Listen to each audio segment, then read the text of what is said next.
So last night I finally caught up with Our Brother Hillel, The Rise of the Red Hot Chili Peppers, a new documentary on Netflix. I've been aware of it for a while, and I just had the chance to watch it last night. So here are my thoughts about it. The film didn't really tell me a lot of new factual information that I didn't know. As a really long-time Red Hot Chili Peppers fan, John Frusciante obsessive, there was nothing there that I didn't know about. But I thought the director, Ben Feldman, still did something very special, which is humanize the spirit of Hillel Slovak, which I didn't quite understand or appreciate well enough beforehand. It also helped me understand John Frusciante better, and again, as just a longtime fan, it was interesting for me to process.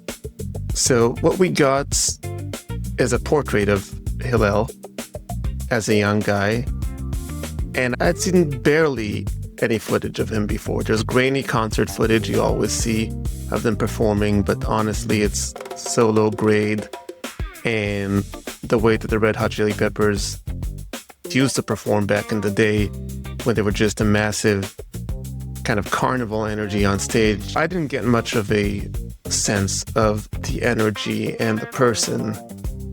I did hear from John Frusciante interviews about how influenced he was by it, but I didn't quite appreciate how important he was in forming the sound of the Chili Peppers. Another thing about Hillel is, I knew he was born in Israel in Haifa, that he was Jewish, but when I saw that footage of him, of his family, of his mom, of his brother, close-up pictures, I immediately identified with that. Like, I'm an American Jew, Israeli-born. He almost kind of looked like me when I was young. He just had this kind of like tall, lanky, thick lips, Jewish nose. Very recognizable to me. It was kind of weird and uncanny.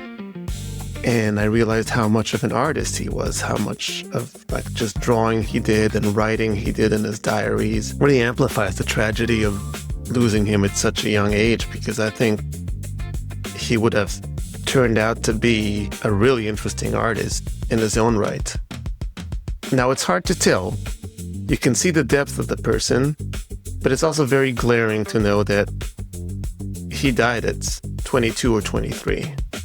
He was very far from achieving his full potential, and he was very far from being a fully formed human being, I think. He was still very much searching, and in his search, he stumbled and fell and didn't make it past the hump.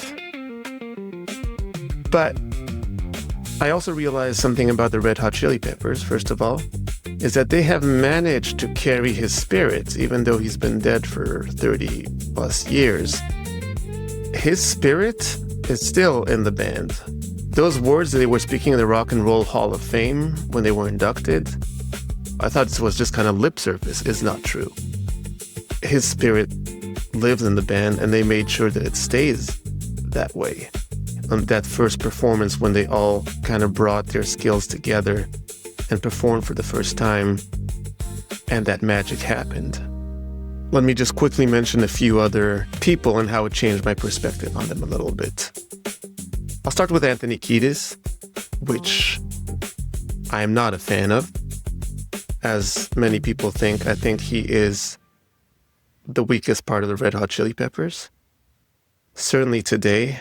I also think he had a bad influence on more raw people like Hillel Slovak and like John Frusciante, who were in a way very impressionable. And so the callousness that Kiedis comported himself with in the early days, and the fact that he was able to survive his heroin addiction and Hillel didn't. Look, I'm not here to lay blame on anyone. People are making their own choices, but I certainly think he had something to do with it. And if Kiedis wasn't so reckless, Hillel might very well still be with us.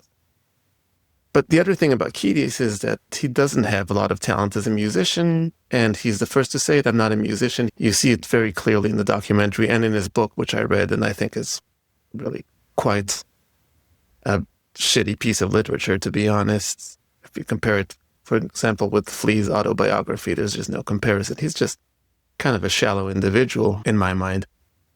So for him, you have these people, you have Hillel and Flea that have been, and Jack Irons for that matter, who've been kind of living and breathing music for years beforehand and really dedicating themselves to it. And he who just kind of like on a lark, he saw Grandmaster Flash. He's like, hey, rapping, you don't need to sing. I can do that. And he just did it on a lark. But then there was this explosion, and that's because his bravado made him an amazing frontman.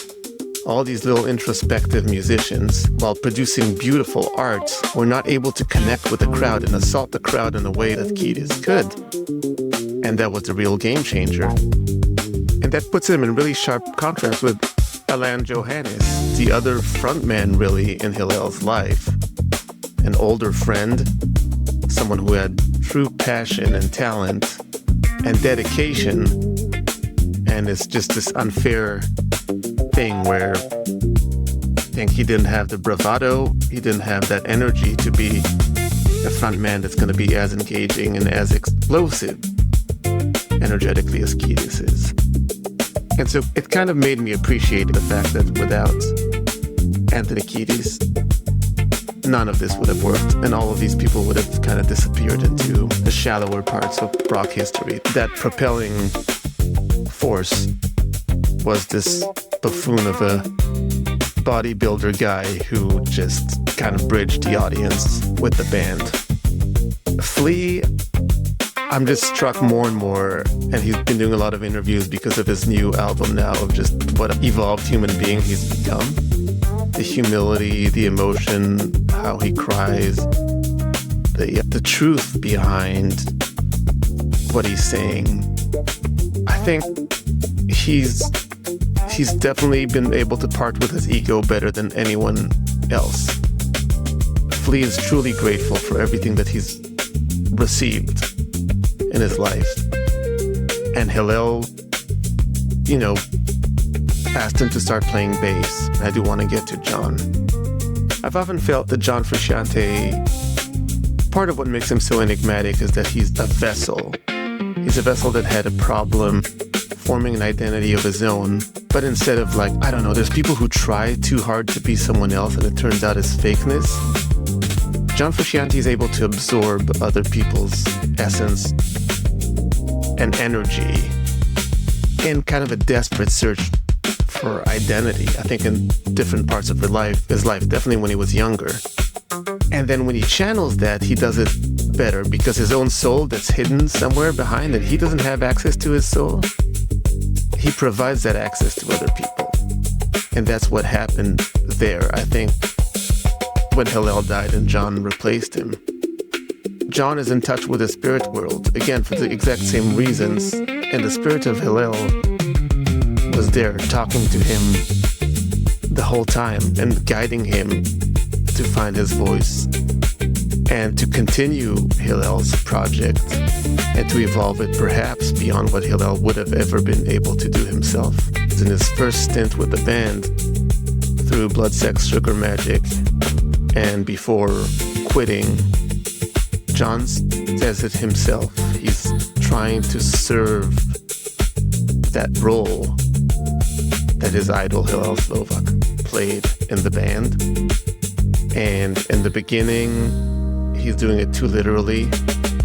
And then by the time Blood, Sex, Sugar, Magic comes around, he lets the spirit embrace him completely, blend with his own soul, and really take the band to the next level, to superstardom, to where Hillel wanted it to go ultimately, and end up getting too close to the sun, freaked out. But that's a story for another video. One last thing I'm going to chime in, because I heard there was a little bit of controversy about this. They used AI to recreate Hillel's voice for voiceovers where he reads his own diary entries. I think this was an example where AI was well used. It wasn't used throughout the whole documentary as a framing device.